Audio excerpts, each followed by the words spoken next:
Hi friends, welcome back to Nizam వంటలండి. మనం ఎప్పుడైనా బియ్య పిండితోనే చక్రాలైనా జంతికలైనా ప్రిపేర్ చేస్తుంటాం కదా. కానీ కప్పు బాంబే రవ్వ ఉంటే సరిపోతుంది. ఈ విధంగా చక్రాలని కరకరలాడే చక్రాలని మనం ఈజీగా ప్రిపేర్ చేసేసుకోవచ్చు. మిక్సీ జార్లోకి నేను కప్పు నిండా బాంబే రవ్వని తీసుకున్నాను. దీన్ని ఏం చేయాలంటే మెత్తగా పౌడర్ లాగా మనం గ్రైండ్ చేసేసుకోవాలి. ఎంత మెత్తగా ఉంటే మనకి చక్రాలు అంత క్రిస్పీగా టేస్టీగా వస్తాయి. దీన్ని ఒక మిక్సీ బౌల్లోకి తీసుకున్న తర్వాత ఇందులో అల్లం వెల్లుల్లి పేస్ట్ 1 టేబుల్ స్పూన్ తీసుకోవాలి.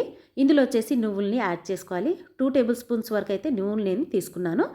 దీంతో పాటు వాము వచ్చేసి కొంచెం మనం నలిపి యాడ్ చేసుకోవాలి. అలా నలిపి యాడ్ చేసుకోవటం వల్ల మంచి ఫ్లేవర్, మంచి టేస్ట్ అనేది వస్తుంది. ఇందులో ఉప్పు వచ్చేసి రుచికి సరిపడిన ఉప్పుని యాడ్ చేసుకోవాలి. ఇందులోనే పసుపు వచ్చేసి 1/2 టేబుల్ స్పూన్ తీసుకోవాలి. చిల్లీ పౌడర్ వచ్చేసి 1/2 టేబుల్ స్పూన్. నెయ్యి వచ్చేసి ఇందులోకి 1 టేబుల్ స్పూన్ వరకు అయితే నేను తీసుకున్నాను. మీకు నెయ్యి కనుక లేకపోతే బటర్ అయినా యాడ్ చేసుకోవచ్చు. బటర్ని కొంచెం మెల్ట్ చేసి ఇందులోకి తీసుకుంటే సరిపోతుంది. ఇంకా ఇందులోకి బియ్య పిండి అయినా ఇంకా ఏ పిండి కూడా ఇందులోకి కలపాల్సిన అవసరం లేదు. జస్ట్ మనం బాంబే రవ్వతోనే దీన్ని ప్రిపేర్ చేస్తున్నాము.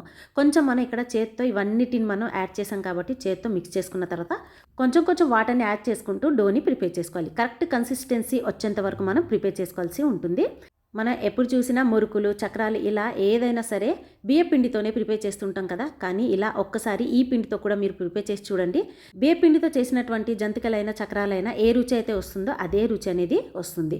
ఇలా మనం ఎన్ని కేజీస్ అయినా ప్రిపేర్ చేసి ఎయిర్ కంటైనర్లో పెట్టేస్తే పిల్లలు స్కూల్కి వెళ్ళేటప్పుడు స్నాక్స్ లాగా మనం పెట్టి పంపించచ్చు. ఇప్పుడు చూడండి, మనకి డో అయితే ప్రిపేర్ అయిపోయింది కదా. నేను మురుకుల గొట్టం తీసుకున్నానండి. ఈ మోల్డ్ వచ్చేసి నేను ఇక్కడ స్టార్ షేప్లో ఉన్నటువంటి అయితే ప్లేట్ తీసుకున్నాను. మీరు ఏ ప్లేట్ అయినా తీసుకోవచ్చు, కానీ మనకి ఈ షేప్లో కావాలనుకుంటే మనం ఈ ప్లేటే తీసుకోవాలి. ఇప్పుడు ఒక కాటన్ క్లాత్ తీసుకొని ఈ క్లాత్ మీద చిన్న షేప్లో మనం ఈ జంతికల్ని ఒత్తుకోవాలి. నేనైతే మరీ చిన్న సైజులో పెడుతున్నాను. ఇలా చిన్న సైజులో ఉంటే చాలా రుచి అండ్ తొందరగా కూడా ఇవి ఫ్రై అయిపోతాయి అన్నమాట. కాటన్ క్లాత్ మీద వేయటం వల్ల తీసిన వెంటనే ఈజీగా వచ్చేస్తాయి అన్నమాట.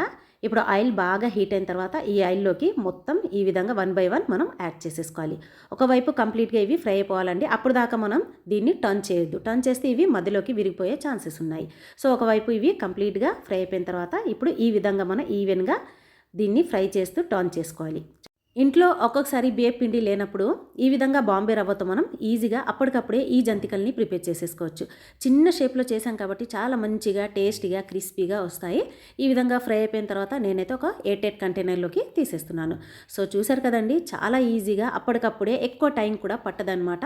సో అప్పటికప్పుడే వీటిని ఈజీగా ఇంట్లోనే ప్రిపేర్ చేసేసుకోవచ్చు. మరి ఈ జంతికల్ని మీరు ప్రిపేర్ చేసిన తర్వాత ఎలా వచ్చిందో ప్లీజ్ నాకు కామెంట్ చేయండి. ఈ వీడియో నచ్చినట్లయితే తప్పకుండా లైక్ చేయండి ఫ్రెండ్స్.